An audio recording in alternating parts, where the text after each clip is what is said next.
Eu sou o Douglas Heraldo do blog Listas Literárias e hoje a ideia é começar com um novo tipo de vídeo aqui no canal. Que tal o diário da leitura que está sendo realizada? Bora lá!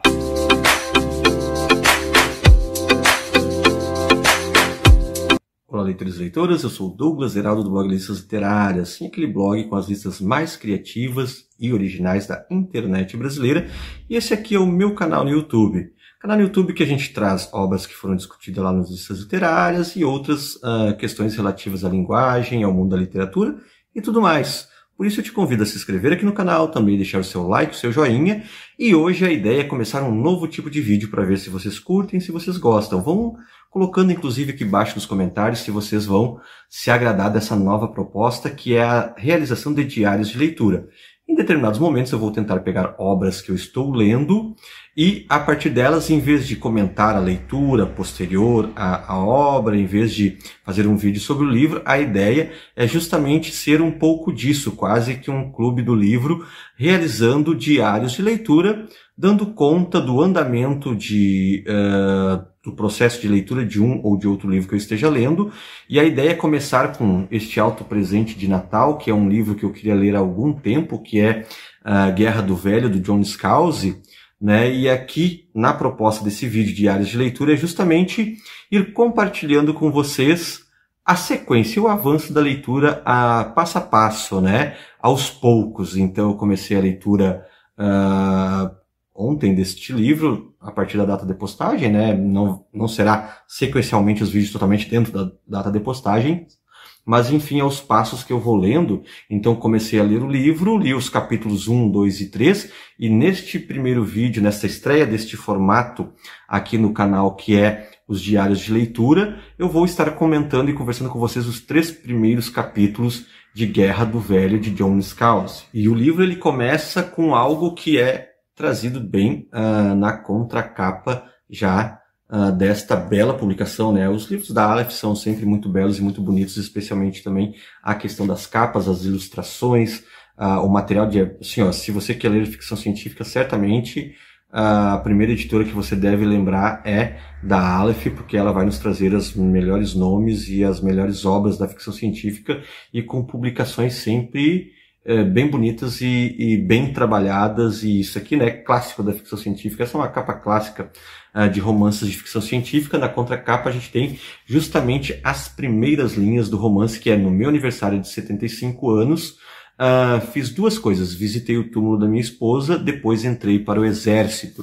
E aqui resume basicamente todo esse primeiro capítulo, quando a gente vai conhecer então o John Perry, que é um senhor de 75 anos, né, já com a idade avançada. E aos poucos nesse capítulo nós vamos percebendo que as pessoas idosas, elas se alistam para um serviço das forças de defesas coloniais, da União Colonial, para viajar e para ir pelo espaço. E conforme a gente vai percebendo pela narração do John Perry, que é o próprio narrador do romance, a gente vai percebendo que eles estão muito no escuro do que realmente é esse alistamento, né?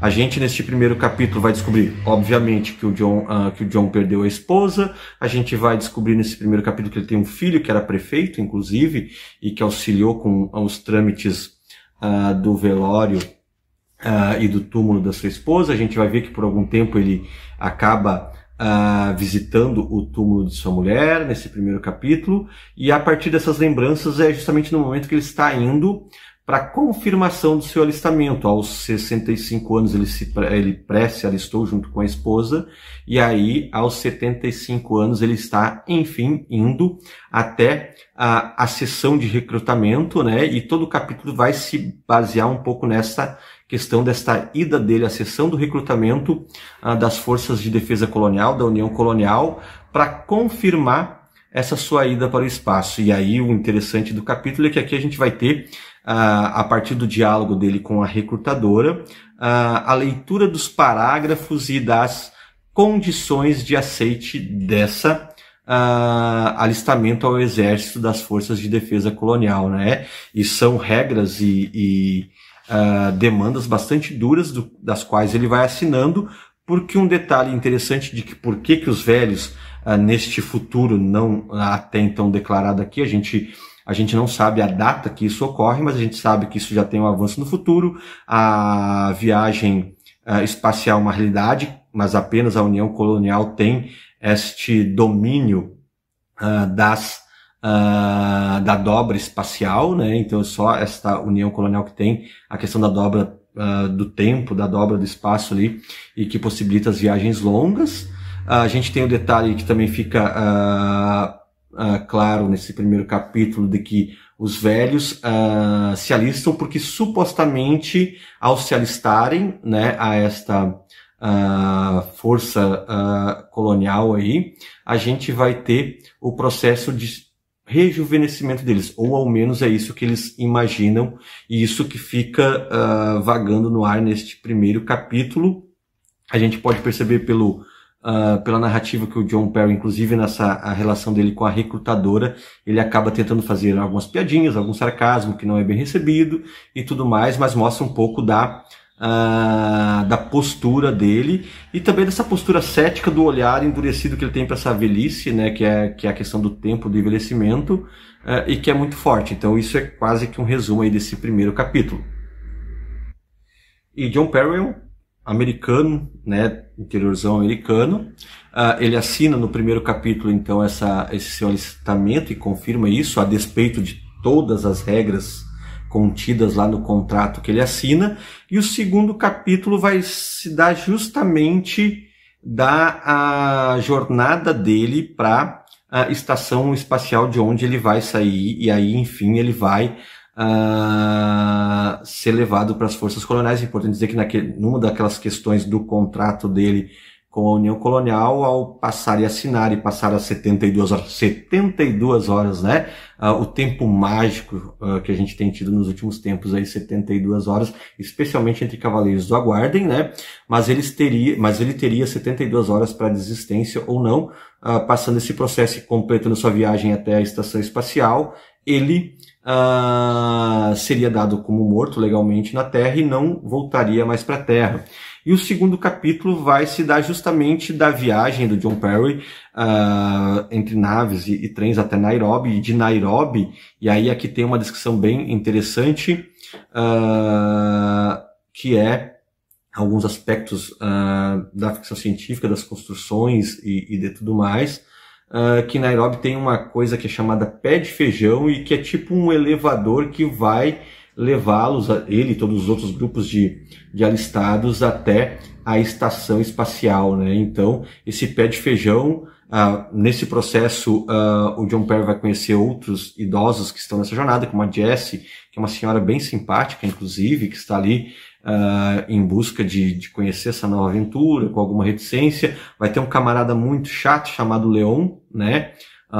Com o qual tanto o John Perry quanto a Jessie vão bater boca e ter algumas divergências, porque a partir deste Leon a gente vai perceber que alguns detalhes e dúvidas em relação a estas forças de defesa colonial e esta União Colonial, porque fica implícito ali, nós vamos perceber que há uma colonização no espaço, né? Estes velhos, esses idosos são levados para o serviço militar, e este Leon, ele é um personagem tanto quanto não, bastante racista, né? Mas a partir do seu racismo nós vamos perceber que algumas colônias humanas no espaço são constituídas especialmente de indianos ou por integrantes de países pobres, né? E este Leon, ele fica indignado pelo fato deles, norte-americanos, poderem fazer isso enquanto velhos só e pelo alistamento militar, e coloca algumas dúvidas em relação a isso, né? Então isso também é um processo bem interessante colocado, isso vai nos abrindo algumas ideias, enfim, no que será que John Perry e toda o seu grupo de amigos estão se metendo, né? E aí tinha-se uma ideia, algumas suposições do que realmente isso, o monopólio da colonização espacial é desta União Colonial, mas fica sempre tudo muito sob suspeita, sob mistério, porque na realidade nem John Perry nem os outros alistados ali sabem realmente o que vai acontecer com eles. Inclusive, nesse capítulo 2, o John Perry e Jesse vão fazer amizade com o Harry Wilson, que é um professor de física, e aí a respeito desse pé de feijão, que que é essa espécie de elevador que leva até a estação espacial, como eu falei, né? O Harry vai colocar questões da peculiaridade em relação à física, né? Porque o seu funcionamento, segundo Harry Wilson, não é explicado pela física básica, e isto é um monopólio desta união colonial, e eles vão analisar isso também como demonstração de poder desta união colonial, de utilizar essa coisa chamada pé de feijão, que em tese nenhum deles entende o funcionamento, inclusive o professor de física, ele não consegue explicar o funcionamento, mas também eles vão abordar isso enquanto demonstração de poder, que apenas esta força de defesa colonial, apenas esta união colonial tem esta tecnologia para fazer isso, que é uma tecnologia, como eles vão discutindo, muito cara, né? Teriam outras mais baratas, pelo menos até a estação espacial, mas eles vão analisar e chegar a essa conclusão que justamente a utilização desse pé de feijão é o fato de que ela demonstra o poder e este monopólio da União Colonial em cima disso, e também um aviso às nações existentes ainda no planeta Terra para não interferir com ela. E isso já vai colocando alguns aspectos interessantes, certamente, na nossa leitura. E o terceiro capítulo da narrativa, a gente percebe a linearidade da ação narrativa e da história. O terceiro capítulo do livro, justamente, eles já vão estar, então, na nave que vai transportá-los até o seu trabalho militar, que é a Henry Hudson. Então, ali será aquele momento de acomodação, de compreensão do funcionamento da nave, de a aparição de muitos outros personagens. É uma nave que está repleta de pessoas idosas que estão alistadas às forças de defesa colonial. Ali é colocado o funcionamento dessa nave, vai ter um representante da União Colonial que não é um militar e que só naquele momento é um superior deles, né? Colocando as condições de existência ali na nave, a questão da alimentação, algumas coisas interessantes. A alimentação é interessante, né? Que eles são idosos, mas é uma alimentação nesse terceiro capítulo bastante farta, inclusive de alimentos gordurosos e outras coisas que em tese da saúde não se justificaria interessante. Também o agendamento de alguns processos relativos à saúde de ambos, distribuição da questão das suas roupas, dos seus quartos, né? Para a tristeza do John Perry, ele acaba ficando no mesmo quarto daquele camarada chato que ele, né? Porque o Leon, ele engatou ali no John Perry desde as viagens de avião e depois no próprio pé de feijão junto ao John Perry, que tentava se escapar da companhia chata, mas na nave os dois ficaram no mesmo quarto. Em determinado momento do café da manhã, de novo, Harry e outros personagens que vão surgindo do John Perry começam a pensar um pouco mais sobre a natureza dos seus trabalhos, a natureza da União Colonial, das forças coloniais de defesa, inclusive, eles vão trazer isso à tona. Eles começam entre eles ali alguns questionamentos, inclusive nesse terceiro capítulo já fica aquela dúvida, mas será que de fato eles vão rejuvenescer? Será que de fato, porque nunca isso foi explícito ou dado, isso era uma suposição, então, e uma suposição bastante popular, né, para quem estava na Terra, porque eles iam recrutando os idosos, mas ali dentro da nave da Henry Hudson, eles começam a se questionar, mas será que de fato eles vão nos rejuvenescer, vão nos dar um pouco só de melhores condições, ou os 2 anos, né, que eu não tinha falado, são 2 anos de contrato prorrogável por mais 8, então no máximo 10 desse serviço militar. Eles vão fazendo esta análise se realmente aquilo é concreto ou não, ou era apenas uma suposição deles. Isso tudo já dentro da nave, em determinado momento deste capítulo, e aí é um momento que dá aquela pontada do vazio, porque tanto o John Perry como Jesse e o Harry vão acompanhar, porque tem a despedida da Terra, a Terra num primeiro momento ficando um pequeno pontinho, depois só uma luzinha, que é quando a nave realmente se atira ao espaço até o seu destino, né? E também é um capítulo que ocorrerá uma morte inesperada, ou esperada, afinal, uma nave cheia de velhinhos aí indo para o exército.